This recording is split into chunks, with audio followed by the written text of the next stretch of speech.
नमस्कार साथियों, आज हम बात कर रहे हैं इकोनॉमिक सर्वे 2021-22 में कृषि और संबंधित क्षेत्र से संबंधित उन योजनाओं की जो आर्थिक समीक्षा के आधार पर हमें एग्जाम में पूछी जा सकती है और वे योजनाएं जो कृषि एवं संबंधित क्षेत्र को बढ़ावा देगी। पिछले क्लासों में हमने इकोनॉमिक सर्वे के अंतर्गत कृषि एवं उससे संबंधित जो क्षेत्र हैं उनके कुछ जो है पहलू, चाहे वह फसल के रूप में हो, चाहे वह जो है कृषि जोत के रूप में हो, उन पर अध्ययन किया था। और उसी कड़ी में कृषि और कृषि संबंधित क्षेत्र को बढ़ावा देने वाली योजनाओं पर हम लोग बात कर रहे हैं। तो देखिए, सबसे पहले कि कृषि और कृषि संबंधित क्षेत्रों को बढ़ावा देने के लिए राजस्थान के मुख्यमंत्री जी द्वारा हमारे राजस्थान के बजट कौन से 2019-20 बजट 2019-20 के अंतर्गत जीरो बजट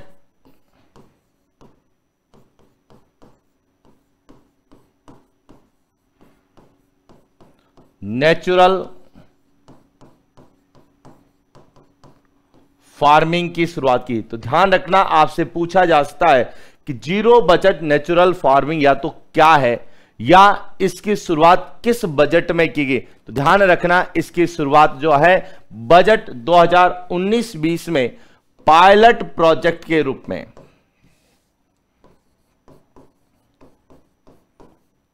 पायलट प्रोजेक्ट के रूप में राजस्थान के 3 जिलों में यह शुरू की गई थी। कितने जिलों में? पायलट प्रोजेक्ट के रूप में यहां राजस्थान के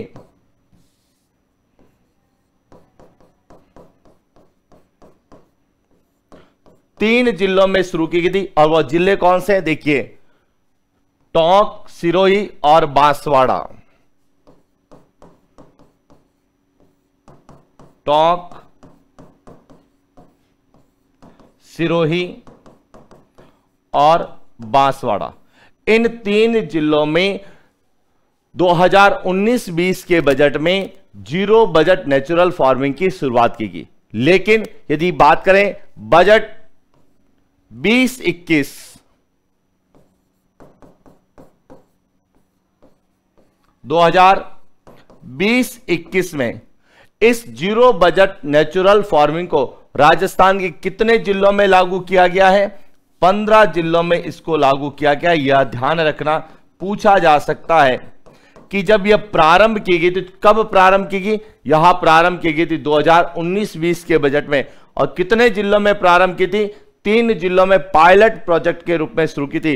लेकिन पूछा जाए कि बजट 2020-21 या वर्ष 2020-21 के अनुसार zero budget natural farming Rajasthan के कितने जिलों में संचालित की जा रही है? तो वर्तमान में यह राजस्थान के 15 जिलों में संचालित की जा रही है, जबकि शुरुआत कितने जिलों से हुई थी? 3 जिलों से हुई थी। और ये तीनों जिले आपसे प्रश्न के रूप में पूछे जा सकते हैं। कैसे पूछे जा सकते हैं? कि जीरो बजट नेचुरल फार्मिंग को पायलट प्रोजेक्ट के रूप में शुरू किया गया था और तीनों जिलों में का युग्म दिया जाएगा। कौन सा युग्म सही है या कौन सा जिला शामिल है या नहीं है। वर्तमान में कितने जिले शामिल है? 15 जिले इसमें शामिल है। अब कौन कौन से हैं देखिए, इसमें टोंक, अजमेर। ध्यान रखना, सबसे पहले हम बात करते हैं संभाग वाइज। तो अजमेर संभाग के कितने शामिल है? 4। इसमें कौन कौन से शामिल है?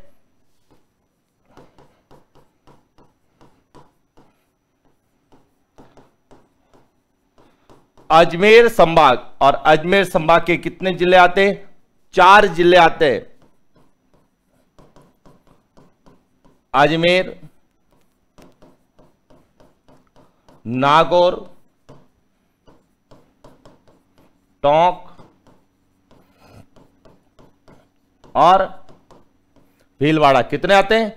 4 जिले आते हैं। इसके अलावा और कौन से हैं? देखिए, इसमें कोटा संभाग की बात करें तो 12, झालावाड़, कितने जिले हैं? 2 जिले जो है वह किसके हैं? कोटा संभाग के हैं।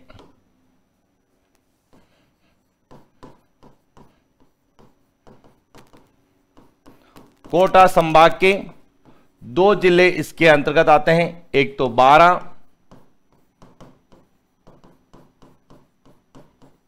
और उसके बाद कौन सा आता है, झालावाड़।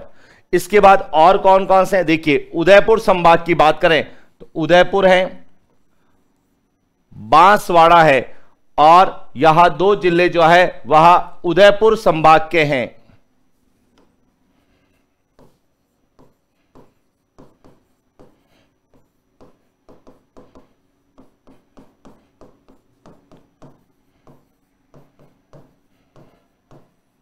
उदयपुर,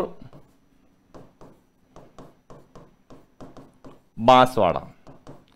इसके बाद बात करें जयपुर संभाग की,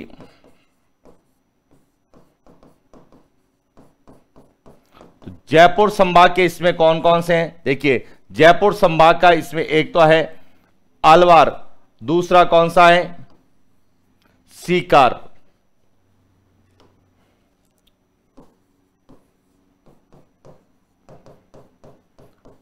अलवर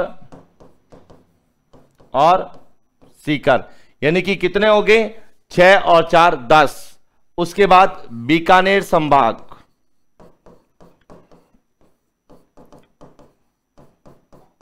और उसके बाद आएगा जोधपुर संभाग।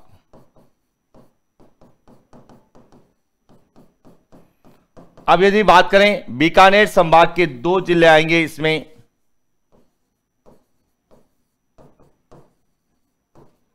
चूरू और हनुमानगढ़, और जोधपुर संभाग के 3 हैं इसमें, एक तो सिरोही,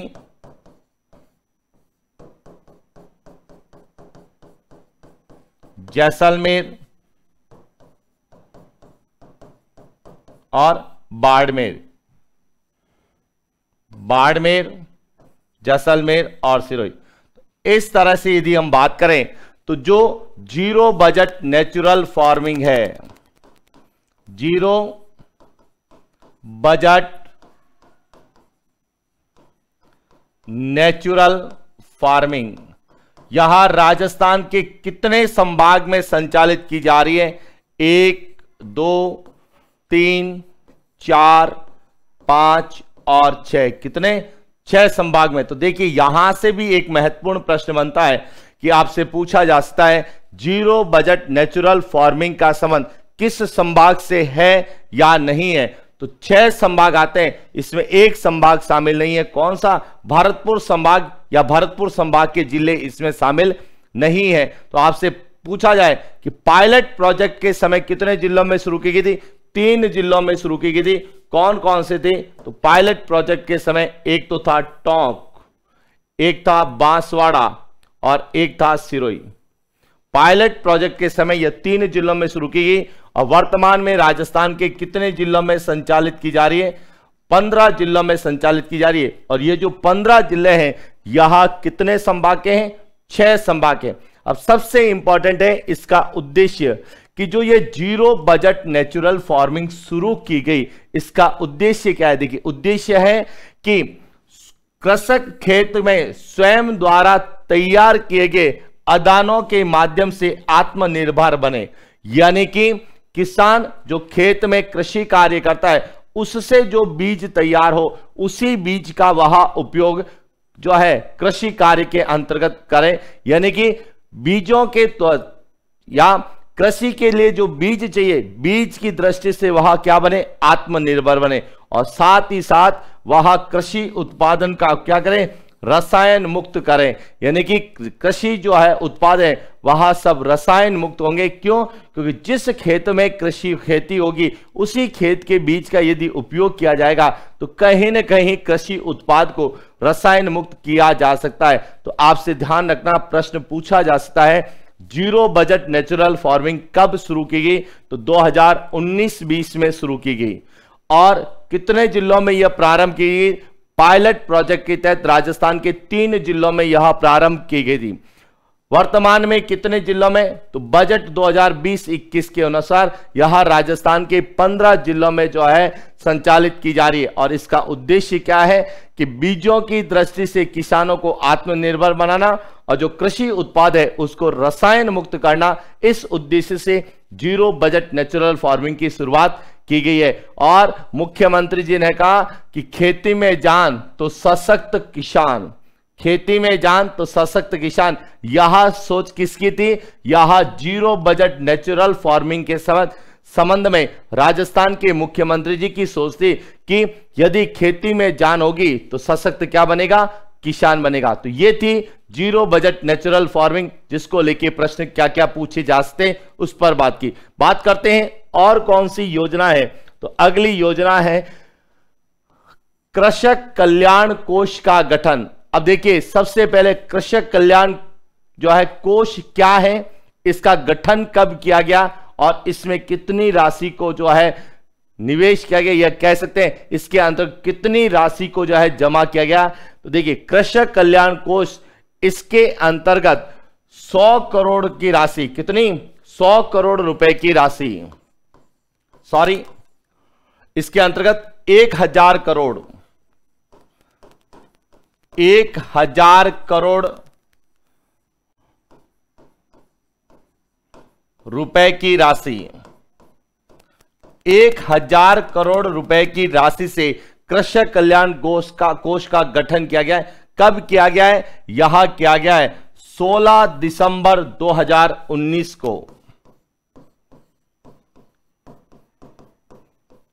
16 दिसंबर 2019 को 1000 करोड़ की राशि से जो है कृषक कल्याण कोष का गठन किया गया। अब इसका उद्देश्य क्या है, क्यों इसका गठन किया गया? तो इसका उद्देश्य था कि यह जो है कृषि उपज के उचित मूल्य की, जो भी कृषि उपज है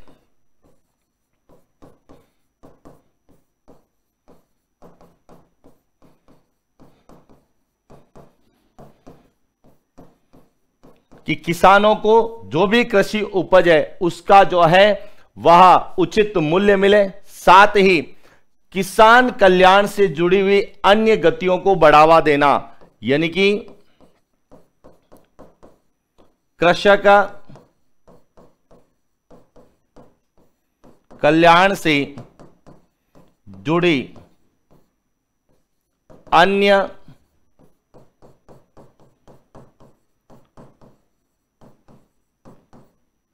गतिविधियों को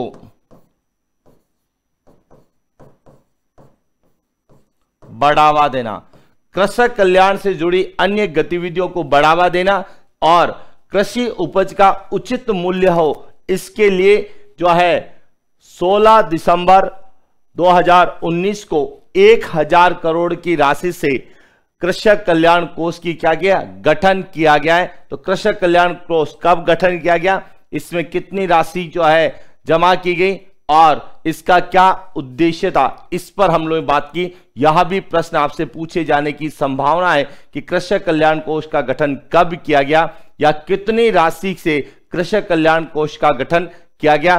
तो 1000 करोड़ की राशि से 16 दिसंबर 2019 को कृषक कल्याण कोष का गठन किया गया। इसके बाद और कौन सी योजना है उस पर हम बात करते हैं, वह है अटल भूजल योजना।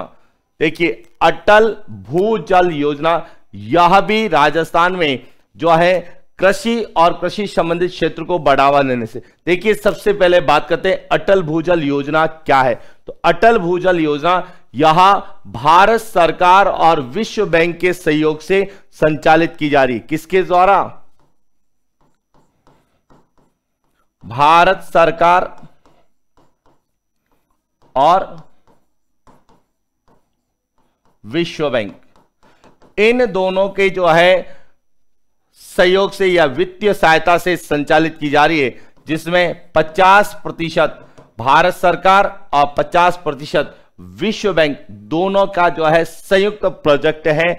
और यह भारत के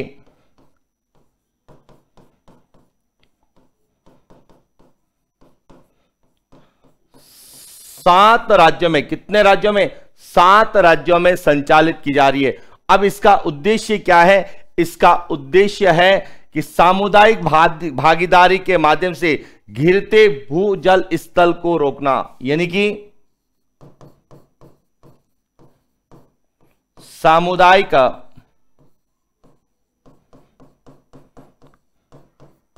भागीदारी से गिरते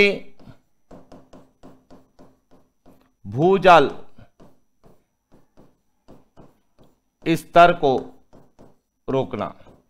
अब ये क्यों रोकना जरूरी है? क्योंकि यदि हम राजस्थान में बात करें तो राजस्थान में भूमिगत जल जो है वह सतही जल से ज्यादा है, और धीरे धीरे भारत में या राजस्थान में भूमिगत जल का स्तर घिर रहा है, जिसके परिणाम स्वरूप जो कुएं और नलकूप जिनके माध्यम से हम लोग सिंचाई करते हैं और सिंचाई के साथ साथ कृषि कार्य करते हैं, तो उन पर इसका प्रतिकूल प्रभाव पड़ रहा है। और इसी कारण जो कृषि और कृषि आधारित जो अर्थव्यवस्था है, कहीं न कहीं कृषकों की आय में कमी होगी, प्रति व्यक्ति आय में कमी होगी, और राजस्थान या भारत के आर्थिक विकास को क्या करेगी? वह प्रभावित करेगी। इसी उद्देश्य को ध्यान में रखते हुए भारत सरकार के द्वारा विश्व बैंक के सहयोग से दोनों की 50-50 की भागीदारी से भारत के 7 राज्यों में सामुदायिक भागीदारी के आधार पर गिरते भूजल स्तर को बचाने के लिए अटल भूजल योजना की शुरुआत की। अब देखिए इसमें कि अटल भूजल योजना जो शुरू की गई है, यह योजना राजस्थान में कितने जिलों में संचालित की जा रही है? तो ध्यान रखना,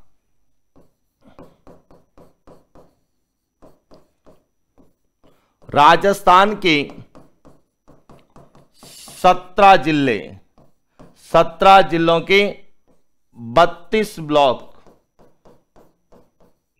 के 1144 ग्राम में संचालित की जा रही है। यह ध्यान रखना, यह वीडियो मेंस में पूछा जा सकता है कि अटल भूजल योजना राजस्थान के कितने जिलों में, 17 जिलों में, कितने ब्लॉक्स में, 32 ब्लॉक्स में, और कितने गांवों में, 1144 गांवों में संचालित की जा रही है, जिसका उद्देश्य है कि सामुदायिक भागीदारी के द्वारा गिरते भूजल स्तर को बचाना है। तो यह थी अटल भूजल योजना जो एग्जाम में पूछी जाती। अब यह कब शुरू हुई यह भी पता होना चाहिए। यह 1 अप्रैल 2020 इसकी शुरुआत कब हुई?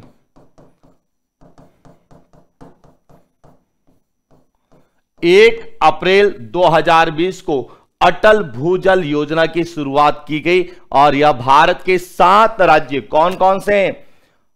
हरियाणा, गुजरात, कर्नाटक, महाराष्ट्र, राजस्थान, उत्तर प्रदेश, मध्य प्रदेश, 7 राज्यों में शुरू की गई, जिसमें राजस्थान के 17 जिले, 32 ब्लॉक्स और 1144 गांव शामिल है। इसके बाद और कौन सी योजना है? इसके बाद है कृषि विपणन बोर्ड, जिसकी स्थापना की गई थी 1974 में। यानी कि कृषि विपणन बोर्ड के द्वारा राज्य में एक व्यापक नीति की घोषणा की, और उस नीति को कहा गया राजस्थान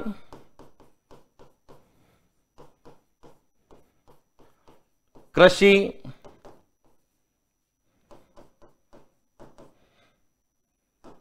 प्रसंस्करण कृषि व्यवसाय कृषि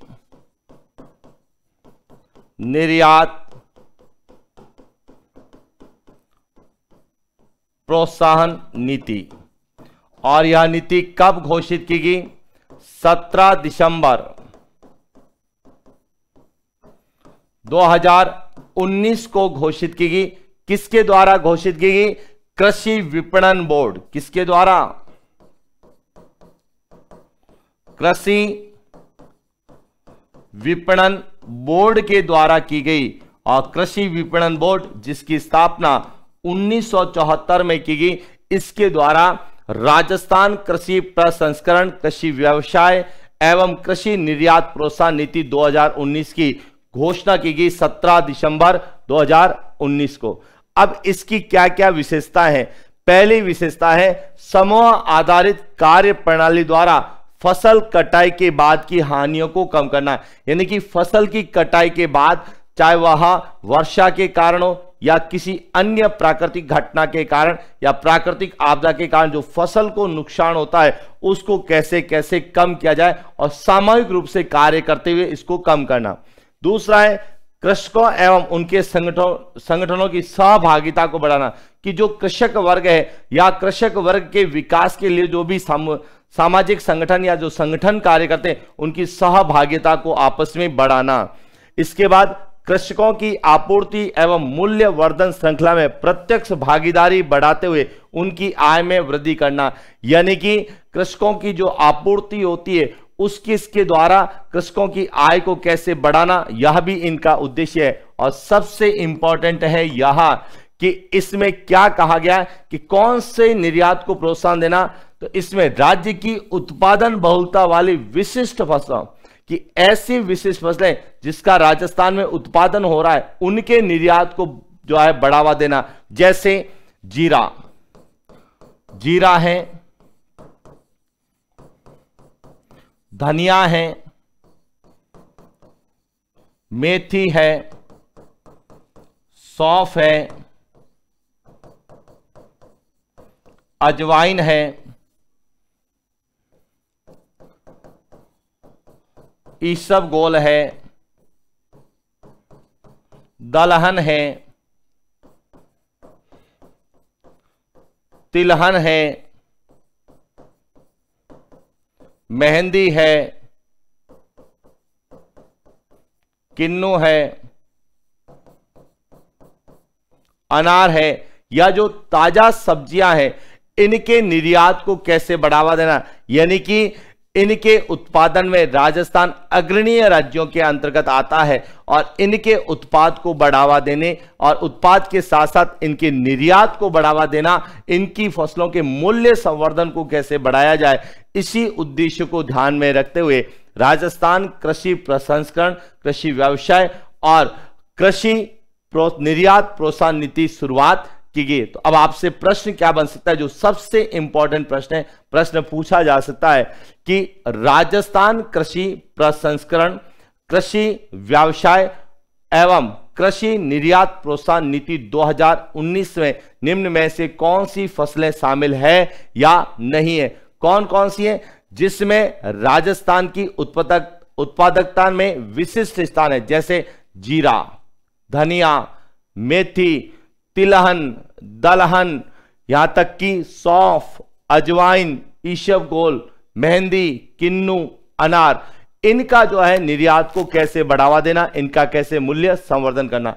यदि हम बात करें तिलहन की, तो जो कुल तिलहन है उसमें राजस्थान का भारत में पहला स्थान है। कुल दलहन की बात करें तो राजस्थान का भारत में पहला स्थान है। और यदि हम बात करें मेहंदी, सबसे ज्यादा कहां होती है, सोजत में होती है। किन्नू की बात करें तो यह सबसे ज्यादा श्री गंगानगर में होता है। अनार की बात करें तो इसमें सर्व जो है अग्रणी जिला वह बाड़मेर है। ईसबगोल और जीरे की बात करें तो इसमें जो है जालोर अग्रणी के अंतर्गत आता है। धनिया की बात करें तो इसमें जो है कोटा और बारा जो हाड़ौती का पठार है वह अग्रणीय जिलों के अंतर्गत आता है। तो यह भी आपसे पूछा जा सकता है कि यह जो सभी खाद्य और व्यापारिक फसलें हैं, खाद्य या व्यावसायिक फसलें हैं, तो इनका उत्पादन कहां होता है, इनको भी जो है कृषि के संबंध में पूछा जा सकता है। और हमने पहले भी अध्ययन किया है कि कुल तिलहन और कुल दलहन में राजस्थान का पूरे भारत में पहला स्थान है। और इसीलिए यह जो है कृषि विपणन बोर्ड, जिसकी स्थापना 1974 में की गई, इसके द्वारा जो योजना या नीति घोषित की गई, कब, 17 दिसंबर 2019 को जो है यह नीति घोषित की गई। इसमें कौन कौन सी फसलें शामिल हैं, इनको भी पूछा जा सकता है। तो याद रखना कौन कौन सी है, तिलहन और दलहन, मेहंदी, किन्नू और अनार। इसके अलावा ईसबगोल, जीरा, धनिया, मेथी, सौंफ और अजवाइन, यानी कि इसमें मसाले भी हैं, फल भी हैं और ताजा सब्जियां भी इसमें शामिल की गई है। बात करते हैं अगली योजना की। अगली जो कि पूछी भी गई है, आरएस में भी पूछी गई है और वापस भी पूछी जा सकती है, देख कौन सी है, वह है सौर ऊर्जा आधारित पंप परियोजना, जिसे प्रधानमंत्री कुसुम योजना के नाम से हम लोग जानते हैं, पीएम कुसुम योजना। तो सबसे पहले आपको पता होना चाहिए पीएम कुसुम योजना का पूरा नाम?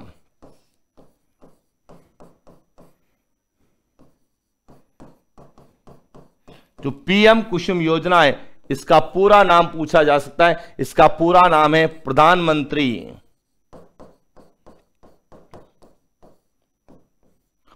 कुसुम का मतलब है किसान, ऊ का मतलब है ऊर्जा, एस का मतलब है सुरक्षा। किसान ऊर्जा सुरक्षा एवं उत्थान महाअभियान।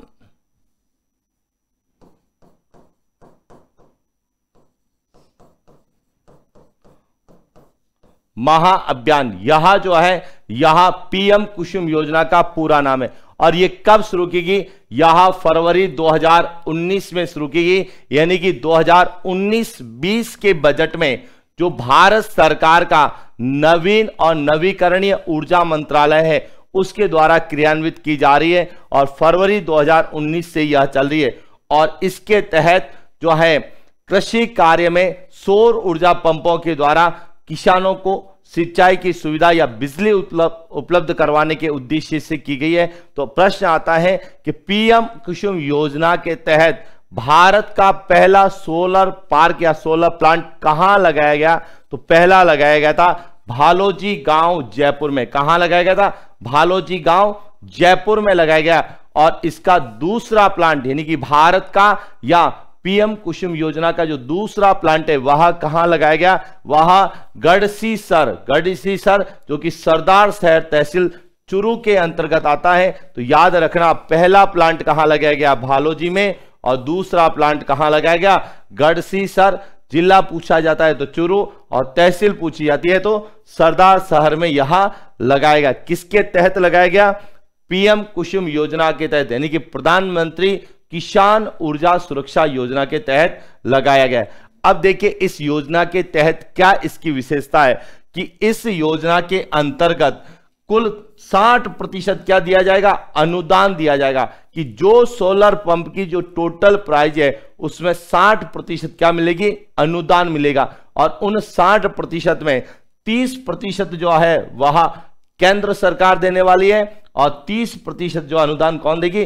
राज्य सरकार। यानी कि जो 60% अनुदान है, 60% जो अनुदान है इसमें से 30% केंद्र का होगा और 30% यह राज्य का अंश होगा। यह भी आपसे पूछा जा सकता है कि पीएम कुसुम योजना के अंतर्गत केंद्र और राज्य की अनुदान राशि अंश कितना है? तो दोनों का 30% यानी कि बराबर 60% जो अनुदान है वह दिया जाएगा। आधा केंद्र के द्वारा और आधा राज्यों के द्वारा।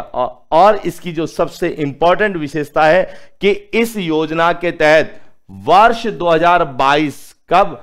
वर्ष 2022 तक कितने मेगावाट बिजली का जो है उत्पादन किया जाना है? इसके तहत 25,750 मेगावाट के जो है सोलर पंप स्थापित किए जाएंगे, जो कि किसानों के आय को दुगुना करने में कहीं न कहीं सहायक होंगे। और किसी भी कारण से यदि किसान अपनी फसल को नहीं ले पाते हैं या बिजली की आपूर्ति नहीं कर पाते हैं या सिंचाई का जो है पूर्ण रूप से उपयोग नहीं कर पाते, उन समस्याओं का समाधान इस कुसुम योजना के तहत किया जाएगा। और यह कॉम्पैक्ट बी की बात करते हैं, इसमें कॉम्पैक्ट 3 सी किया जाएगा। ए, बी और सी यह 3 श्रेणियों में चलाई जाएगी। कॉम्पैक्ट ए, कॉम्पैक्ट बी और कॉम्पैक्ट सी के अंतर्गत चलाई जाने वाली है। तो ये थी जो कि इस इकोनॉमिक सर्वे आर्थिक समीक्षा 2021-22 के अनुसार कृषि और कृषि संबंधित क्षेत्रों को बढ़ावा देने के लिए